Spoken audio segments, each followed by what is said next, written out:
UGC big revelation of 2024 about online and distance education program. So if you are someone जो plan कर रहे हैं online या distance education program करने का, then don't forget to watch this video till the end. So UGC के latest notification में उन्होंने पूरी 9 guidelines को निकाला है जो कि एक student को पहले से पता होनी चाहिए किसी भी online या distance education program में admission लेने से पहले। और आज की इस वीडियो में हम वो सारे के सारे pointers को discuss करने वाले हैं, तो किसी भी pointer को भूल से भी छोड़े ना, सारी की सारी चीजें ध्यान से देखें अगर आप किसी भी प्रोग्राम में परस्यू करने का सोच रहे हैं तो। सभी गाइडलाइंस को डिस्कस करने से पहले मैं आपको बता दूं, एज यू ऑल नो, कि अगर आपको कहीं भी कंफ्यूजन आता है और अगर आपको कुछ भी चीज़ समझ में नहीं आ रही अबाउट ऑनलाइन और डिस्टेंस एजुकेशन प्रोग्राम, कोर्सेज और यूनिवर्सिटी या किसी भी चीज़ के बारे में एजुकेशन से रिलेटेड और आप हमसे पूछना चाहते हैं, तो यू नो कि आप मुझसे बात कर सकते हैं नीचे दिए गए लिंक पे क्लिक करके, that is mentioned in description box.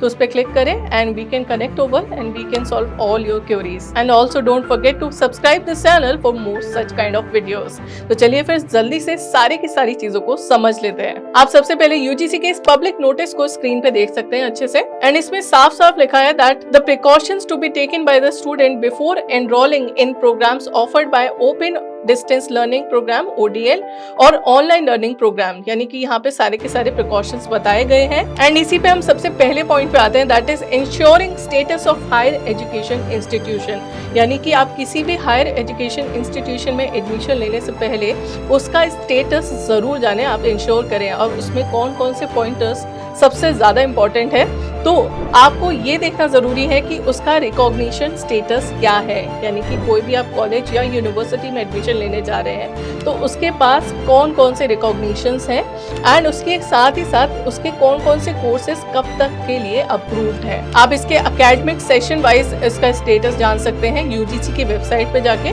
जो कि यहाँ पे आपको मेंशन भी मिलेगी इस नोटिस में। एंड डोंट वरी, मैं आपके रेफरेंस के लिए इस नोटिस को डिस्क्रिप्शन बॉक्स में अटैच भी कर दूंगी, तो आप वहाँ पे भी जाके इस पूरे नोटिस को अच्छे से पढ़ सकते हैं जो कि यूजीसी के थ्रू है। एंड इसी के साथ हम सेकेंड पॉइंट पे आते हैं, which is entitlement status of HEIs, यानी कि higher education institutions. The whole meaning of this pointer is कि कई बार क्या होता है कि university is valid to offer online और डिस्टेंस एजुकेशन प्रोग्राम, बट उसके सभी प्रोग्राम्स आर नॉट वैलिड। तो आपको ये देखना ज़रूरी है कि क्या वो पर्टिकुलर प्रोग्राम जो यूनिवर्सिटी आपको प्रोवाइड कर रही है, कॉलेज आपको प्रोवाइड कर रहा है, उसका वो प्रोग्राम एंटाइटल्ड है भी या नहीं कि वो ऑनलाइन या डिस्टेंस मोड से वो यूनिवर्सिटी दे सकती है। एंड उसके लिए भी यहाँ पे आपको लिंक प्रोवाइड हो जाएगा जहाँ पे जाके आप उस पर्टिकुलर यूनिवर्सिटी का कोर्स चेक कर सकते हैं कि वो आखिर कौन कौन से प्रोग्राम्स को प्रोवाइड कर सकती है OL और ODL मोड पे। इसके साथ ही दो और इम्पॉर्टेंट फैक्टर्स हैं कि अगर आप किसी भी यूनिवर्सिटी में एडमिशन लें तो उससे रिलेटेड कई सारे नोटिसेस भी आते हैं। कई बार कुछ यूनिवर्सिटीज डिबार्ड भी हो जाती हैं, यानी कि प्रोहिबिटेड भी हो जाती हैं, तो आप उस यूनिवर्सिटी में एडमिशन लेने से पहले उससे रिलेटेड जितने भी नोटिसेस हैं उन्हें भी ज़रूर चेक करें, जो कि आप यूजीसी की वेबसाइट पर चेक कर सकते हैं आराम से। एंड साथ ही साथ इसमें लास्ट डेट ऑफ एडमिशन भी दी गई है OL और ODL मोड के लिए, which is 31 March 2024 for this year. And next year के लिए जो भी अपडेट आएगी मैं वो आपको ज़रूर इन्फॉर्म करूँगी। अब इसके साथ ही हम सेकंड पॉइंट पे आते हैं, which is checking the details of the HEIs website, यानी कि आप किसी भी यूनिवर्सिटी, कॉलेज या इंस्टीट्यूशन में एडमिशन लेते हैं तो उसकी वेबसाइट पे जाके आप उससे रिलेटेड उसकी सारी की सारी डिटेल्स देखें कि उसके पास कौन कौन से रिकॉग्निशंस हैं एंड क्या क्या उनके पास अप्रूवल्स हैं और रेगुलेटरी बॉडीज का उनके पास अप्रूवल है या नहीं। ये सारी चीज़ें आपको चेक करनी है, जैसे कि इनका एफिडेविट हो गया, स्टैच्यूटरी बॉडी अप्रूवल हो गया, रेगुलेटरी अथॉरिटी अप्रूवल हो गया, एंड उसी के साथ उनकी पर्सनल वेबसाइट पे और क्या क्या यूनिवर्सिटी से रिलेटेड या कॉलेज या इंस्टीट्यूशन से रिलेटेड डिटेल्स दी गई हैं, तो वो सब भी आपको ज़रूर चेक करना है। और ये भी चेक करना है कि क्या ये सारी की सारी चीज़ें यूजीसी की वेबसाइट पे सबमिट है या नहीं। अब इसी के साथ हम थर्ड पॉइंट पे आते हैं, which is a very latest update, कि कुछ यूनिवर्सिटीज़ एंड कॉलेजेस वगैरह हैं ऐसे जो कि डिबार्ड हैं, यानी कि प्रोहिबिटेड है अभी के लिए टू ऑफर ऑनलाइन और डिस्टेंस एजुकेशन प्रोग्राम, तो उनके बारे में आपको इन्फॉर्मेशन होनी चाहिए। इसी के साथ अगर हम फोर्थ पॉइंट की बात करें, तो अगर आप कोई भी प्रोग्राम करते हैं OL और ODL मोड से, तो ये मेक श्योर करें कि जो भी उसका ड्यूरेशन है या फिर उसका एंट्री लेवल, आपकी कितनी क्वालिफिकेशन होनी चाहिए, वो सब उसका यूजीसी के थ्रू ही डिसाइड हो, एंड उसे आप उसकी वेबसाइट पे जाके चेक भी कर सकते हैं। इसके साथ ही हम फिफ्थ पॉइंट की बात करें तो there are a list of programmes that are prohibited to offer in OL और ओडीएल मोड। अब आप इसकी कंप्लीट लिस्ट यहाँ पे देख सकते हैं। इसमें इंजीनियरिंग भी है, मेडिकल भी है, फिजियोथेरेपी भी है, pharmacy, nursing, dental, architecture, law, horticulture, hotel management, aircraft, visual arts and ऐसी काफी सारे प्रोग्राम्स हैं। एंड द रीजन बीइंग कि इन सभी प्रोग्राम्स के लिए आपके पास प्रैक्टिकल नॉलेज होना बहुत इंपॉर्टेंट है और आपके प्रैक्टिकल्स होना बहुत इंपॉर्टेंट है। एंड उसके लिए आपको प्रैक्टिकली यानी कि फिजिकली किसी भी इंस्टीट्यूट या यूनिवर्सिटी कॉलेज में आपका प्रेजेंस होना बहुत इंपॉर्टेंट है। इसलिए ये सभी के सभी प्रोग्राम्स आप ऑनलाइन या डिस्टेंस मोड से नहीं कर सकते। इसके साथ ही आप एमफिल या पीएचडी भी ऑनलाइन या डिस्टेंस मोड से नहीं कर सकते, क्योंकि उसमें भी आपका रिसर्च वर्क काफी ज्यादा होता है। Now we talk about the sixth guideline which is ensuring all activities within territorial jurisdiction for ODL programs. So this point is for both student and universities, and it says कि किसी भी student को अगर admission लेना है या किसी भी यूनिवर्सिटी को प्रोग्राम प्रोवाइड करना है तो फिर that should be within the territorial jurisdiction, and it depends upon the type of universities. Territorial jurisdiction मतलब कि उनको अपने जो भी उनको एरिया दिया गया है as per the higher authority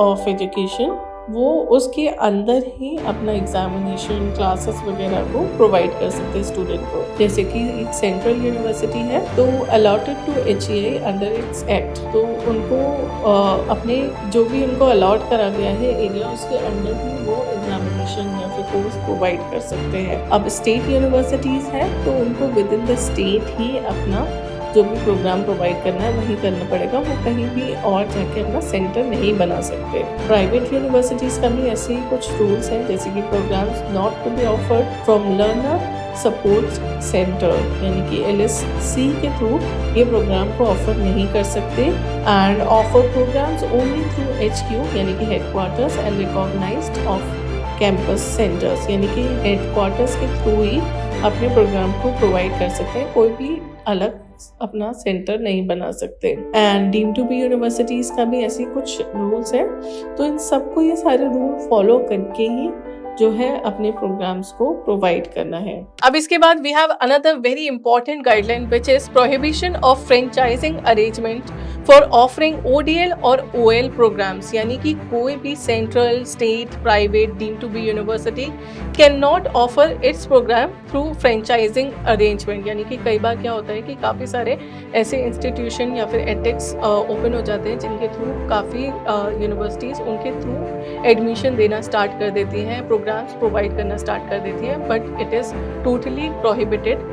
आप जो प्रोग्राम करते हैं वो केवल यूनिवर्सिटी, कॉलेज और किसी भी अप्रूव्ड इंस्टीट्यूशन के थ्रू ही कर सकते हैं, ना ही कि किसी भी फ्रेंचाइजिंग अरेंजमेंट के थ्रू। सो सभी तरीके की यूनिवर्सिटीज़ के लिए ये बिल्कुल प्रोहिबिटेड है। साथ ही अगर कोई भी ऐसा कर रहा है तो आप इस बात का ध्यान रखें कि आपको ऐसी किसी भी अरेंजमेंट यानी कि फ्रेंचाइज के थ्रू कोई भी प्रोग्राम नहीं करना है। अब हम 8th गाइडलाइन की बात करें तो यहाँ पे काफ़ी सारे स्टूडेंट्स का ये कहना होता है कि क्या ऑनलाइन एजुकेशन और distance education is equivalent to regular education, and उनके काफ़ी सारे डाउट्स होते हैं। तो यहाँ पे आपके डाउट को क्लियर करा गया है, विच इज UGC खुद कहता है there is equivalence of qualification acquired through conventional और open and distance learning and online mode, यानी कि रेगुलर मोड, ऑनलाइन मोड और डिस्टेंस मोड से ली हुई एजुकेशन सभी के सभी बिल्कुल बराबर है, इक्वल है। एंड इससे रिलेटेड UGC ने कुछ टाइम पहले एक सेपरेट नोटिस भी निकाला था जिसे आप देख भी सकते हैं। एंड ये अभी जो लेटेस्ट इनकी प्रिकॉशनरी गाइडलाइंस आई हैं उसमें भी साफ साफ लिखा हुआ है, विच यू कैन चेक, जो कि मैं आपको पिन कर दूंगी नीचे डिस्क्रिप्शन बॉक्स पे। इस नोटिस को आप वहाँ पे भी जाके चेक कर सकते हैं, एंड अगर आप चाहते हैं तो आप UGC की ऑफिशियल वेबसाइट पे भी जाके चेक कर सकते हैं।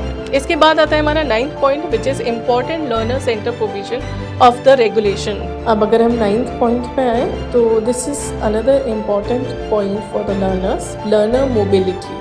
ये फर्स्ट पॉइंट है, दैट मीन्स कि अगर स्टूडेंट अपना एजुकेशन मोड चेंज करना चाहता है फ्रॉम ऑनलाइन टू डिस्टेंस और वाइस वर्सा, तो फिर they can change, but it should be within the higher education institution as per the provision stipulated under its act and with the approval of statutory authorities of the higher education institution. अब इसके second point पे है admission taken during recognition period. अब यहाँ पे काफ़ी सारे student confuse हो जाते हैं कि कई बार वो किसी यूनिवर्सिटी में एडमिशन लेते हैं during the time of its approval और उसके पास सारे अप्रूवल्स होते हैं, बट लेट्स सी कि अगर 3 ईयर का प्रोग्राम है और सेकेंड ईयर में बाई चांस उस यूनिवर्सिटी के पास वो पर्टिकुलर अप्रूवल नहीं रहता, तो क्या आपकी डिग्री वैलिड होगी? तो बिल्कुल होगी, क्योंकि आपने जब एडमिशन लिया तब वो यूनिवर्सिटी के पास सभी के सभी अप्रूवल्स थे। तो यहाँ पे कभी भी कंफ्यूज नहीं रहना है और ये सारी चीज़ें चेक करके ही एडमिशन लेना है। अगर आप सही टाइम पे लेते हैं तो फिर आपकी डिग्री बिल्कुल वैलिड होगी, और अगर आपने ऐसे टाइम पे एडमिशन लिया तब उसके पास अप्रूवल नहीं थे तो फिर आपकी डिग्री की कोई भी वैल्यू नहीं रह जाएगी। अब इसके थर्ड पॉइंट पे आए हम लर्नर्स एनरोलमेंट। सो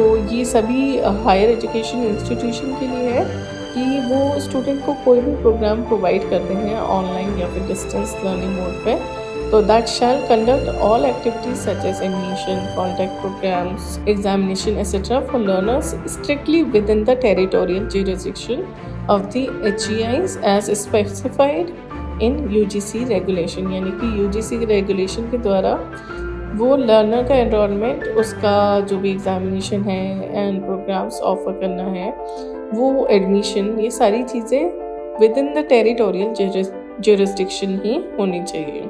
अब इसके फोर्थ पॉइंट पे आते हैं learners enrolment. A learner residing within और outside India may enrol in any programme being offered by a higher education institution recognised by the commission for offering programme under online mode. That means कि कहीं से भी all over India and the world, मतलब India और foreign कहीं से भी student admission ले सकता है किसी भी रिकॉग्नाइज्ड यूनिवर्सिटी में for the online learning program.